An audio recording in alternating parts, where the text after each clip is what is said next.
हरियाणा में 11 साल बाद कांग्रेस संगठन तैयार कर रही है। इसी कड़ी में आपको बता दें कि कांग्रेस ने 11 साल बाद 32 जिलाध्यक्षों की नियुक्ति हरियाणा में कर दी है।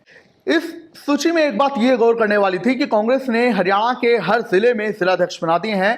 केवल पानीपत की अगर बात करें तो पानीपत में ग्रामीण में तो जिलाध्यक्ष नियुक्त हो गया है, जो कि रमेश मलिक हैं, मगर पानीपत शहरी में जिलाध्यक्ष कांग्रेस ने अभी तक नियुक्त नहीं किया है, जिस पर अपने आप में चर्चाएं होने लगी है। राजनीतिक गलियारों में चर्चाएं जोरों पर है कि आखिर क्या वजह है कि पानीपत शहरी में अभी तक जिलाध्यक्ष की नियुक्ति नहीं हुई है, जबकि इसके लिए काफी टाइम से काम चल रहा था, फ्रेमवर्क तैयार हो रहा था, पर्यवेक्षक दौरे कर रहे थे, लेकिन अभी भी जिलाध्यक्ष की नियुक्ति नहीं हुई है।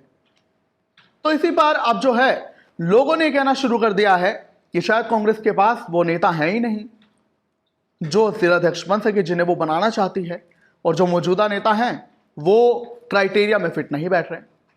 और इसी को लेकर अब जो है तमाम चर्चाएं हो रही है और एक विश्लेषण के साथ मैं आपके सामने हाजिर हूं।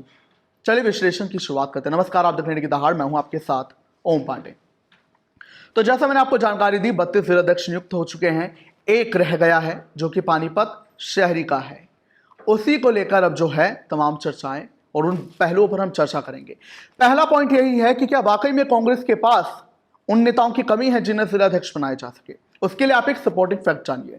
वो ये है कि कांग्रेस ने जब नया संगठन तैयार करना था तो उसको लेकर चर्चाएं ये मिली थी, जानकारी ये मिली थी हमें कि कांग्रेस युवा नेताओं को और खासकर उन नेताओं को आगे बढ़ाना चाहती है जिन्हें कभी कुछ खास मौका नहीं मिला और वो काफी टाइम से फील्ड में सक्रिय हैं, लेकिन अभी तक उन्हें कोई बड़ा मौका नहीं मिला है। तो कांग्रेस उन्हें विश्वास पात्र मानते हुए जिम्मेदारी देगी।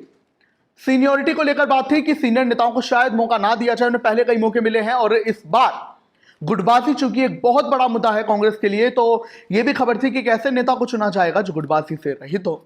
तो पहला फैक्टर यही था कि हरियाणा में और पानीपत शहरी की अगर मैं बात करूं तो ऐसे नेताओं को मौका देना जो युवा हो। कोशिश यही थी कांग्रेस की, वो युवा हो, एनर्जी के अलग ही लेवल होता है उन युवाओं में।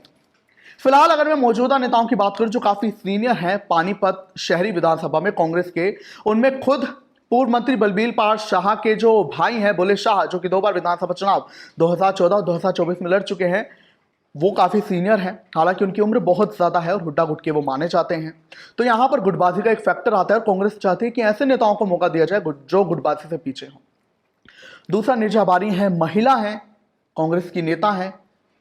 तीसरा, सविता गर्ग, जिन्होंने हाल ही में मेयर का चुनाव भी लड़ा था लेकिन कोमल सैनी से हार गई थी। चौथे, मुकेश टुटेजा हैं और जो हैं 5वें भीम सचदेवा हैं। ये कुछ ऐसे सीनियर नेता हैं जो काफी सक्रिय हैं। हालांकि सविता गर्ग मेयर चुनाव हारने के बाद से सक्रिय नहीं दिखाई दे रही हैं, लेकिन अगर मैंने जिन नेताओं के नाम रखे हैं सभी हुड्डा गुट के दिखाई पड़ते हैं, ऐसा जानकारों का मानना है। राजनीतिक विशेषज्ञों को माने कि हुड्डा गुट से हैं और कांग्रेस की कोशिश यही है कि गुटबाजी से रहित नेताओं को लिया जाए। लेकिन फिर भी अगर मैं बात करूं तो ये जो नया संगठन तैयार हुआ है जिलाध्यक्षों की नियुक्ति में हुड्डा गुट का दबदबा दिखा है, जिनमें 15 हुड्डा गुट के बताए गए हैं, 12 सैलजा गुट के, 2 न्यूट्रल, 2 राहुल गांधी के करीबी, 1 रणदीप सुरजेवाला के करीबी। लेकिन अभी भी दबदबा हुड्डा गुट का दिखा है और कांग्रेस यही नहीं चाहती कि दबदबा हो। तो राजनीतिक विशेषज्ञों का मानना है कि पानीपत शहरी विधानसभा में कांग्रेस एक तो युवा नेता को आगे लाना चाहती है, ना युवा नेता लेकिन गुटबाजी से भी वो पीछे हो। एक और बात गौर करने वाली है, वो ये है महिला नेत्री। देखिए, ये 32 जिलाध्यक्षों में से सिर्फ एक ही महिला है जो है संतोष बेनीवाल सिरसा की, उनके पास जिम्मेदारी रहेगी। तो शायद राजनीतिक विशेषज्ञ ये भी माने कि शायद कांग्रेस एक महिला को भी आगे कर सकते है और इसी बात पर अभी जो है मंथन चल रहा है और तभी पानीपत में जो है पानीपत शहरी विधानसभा में अभी जिलाध्यक्ष की नियुक्ति नहीं हुई है। चौथी बात तो ये कि युवा एनर्जी है, तो ये सारे जो उम्र नेता, ये जो सारे नेता हैं, या तो वो गुटबाजी के साथ हैं, हुड्डा के गुट के करीबी हैं वो, और या तो वो उम्र दराज है। कुछ ही नेता है जैसे कि उनकी उम्र उतनी ना हो। तो ऐसे में अभी जो है माना जा रहा है कि राजनीतिक विशेषज्ञों का कि सोशल इंजीनियरिंग पर ध्यान दे सकती है कांग्रेस। तो पानीपत शहरी में भी कई बातों पर पेच फंसा हुआ है। कांग्रेस एक ऐसे नेता की तलाश कर रही है जो या तो गुटबाजी से रहित हो, युवा भी हो, और वो एक पर्टिकुलर, देखिए, जाति को लेकर भी ध्यान रख रही है वो सोशल इंजीनियरिंग पर, क्योंकि जब एक फॉर्म भरवाया गया था जिसमें कि एप्लीकेशन आ रही थी जिलाध्यक्ष की नियुक्ति के लिए, पदाधिकारी की नियुक्ति के लिए, तो उनमें उपजाति भी पूछी गई थी कि आप अगर हिंदू हैं तो आप बनिया हैं या आप किस समुदाय से हैं, वो भी पूछा गया था। लेकिन एक और बात यह है कि नेताओं की कमी की अगर मैं बात करूं तो देखिए, संजय अग्रवाल भी बहुत एक्टिव नेता थे कांग्रेस के, लेकिन वो विधानसभा चुनावों के ठीक पहले ही बीजेपी में शामिल हो गए। तो ऐसे में एक और एक्टिव नेता कांग्रेस को छोड़कर चला गया।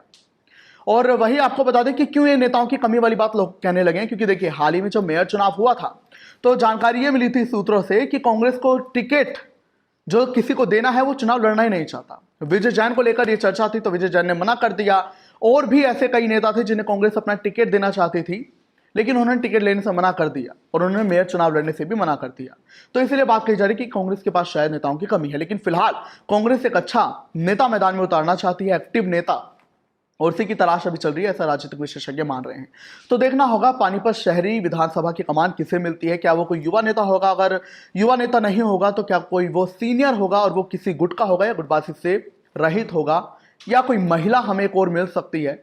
और हमें क्या जातिगत समीकरण साथियों कांग्रेस दिखाई दे सकती है पानीपत शहरी विधानसभा में भी, क्योंकि यहाँ पर काफी सालों से 2009 के बाद से कांग्रेस जो है इस सीट को नहीं जीत पाई है। तो देखना होगा क्या कुछ होगा। क्या कुछ आप कहेंगे, मैं से रुकता है।